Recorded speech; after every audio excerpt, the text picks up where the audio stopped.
यकीन नहीं हो रहा है कि उनके साथ कुछ ऐसा हो गया है।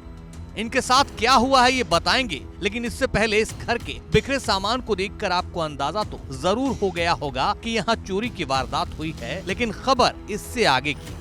पहले ये जान लीजिए, जिस घर के हर हिस्से में सामान बिखरे पड़े हैं, ये घर मराठी के मशहूर लेखक नारायण सुर्वे का है।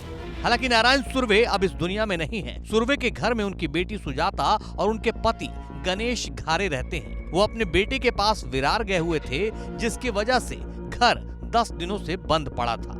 मौका गनीमत जानकर चोर ने इस घर में हाथ साफ कर दिया। एलईडी टीवी समेत कई कीमती सामान चुरा ले गए, यहाँ तक कि घर का बर्तन, सामान और भी कई चीजें। अगले दिन चोर कुछ और सामान लेने वापस आया तो उसे एक कमरे में नारायण सुर्वे की तस्वीर दिख गई। तो चोर को पता चला कि जिस घर में उसने चोरी की है वो मशहूर मराठी कवि नारायण सुर्वे का है। चोर पढ़ा लिखा और शायद नारायण सुर्वे का प्रशंसक रहा होगा, जिससे उसे मशहूर लेखक सुर्वे के घर में चोरी का पछतावा हुआ। इसके बाद चोर ने चोरी किया हुआ सारा सामान वापस घर में लाकर रख दिया और साथ ही एक नोट भी चिपकाया, जिसमें चोर ने महान साहित्यकार के घर में चोरी करने के लिए माफी मांगी।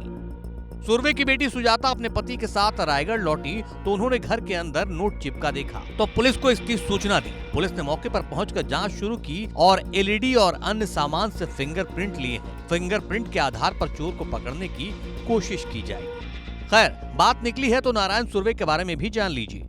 सुप्रसिद्ध मराठी लेखक सुर्वे लेखक बनने से पहले मुंबई की सड़कों पर एक अनाथ के रूप में पले बढ़े थे। घरेलू सहायक, होटल में बर्तन धोने वाले, बच्चों की देखभाल करने वाले, पालतू कुत्तों की देखभाल करने वाले, दूध देने वाले, कूली और चक्की चलाने वाले के रूप में काम करके अपना गुजारा किया। शायद यही वजह है कि उनकी कविताओं में शहरी मजदूर वर्ग का संघर्ष साफ तौर पर नजर आता है। उनकी रचनाओं में शहरी मजदूर वर्ग के हालात का बड़ा ही सजीव और जीवंत वर्णन है। यही वजह है कि मराठी लेखकों और कवियों में इनकी अलग पहचान है। 16 अगस्त 2010 को 84 साल की उम्र में इनका निधन हो गया था। एक चोर और इनके प्रशंसक ने इनकी यादों को एक बार फिर से ताजा कर दिया।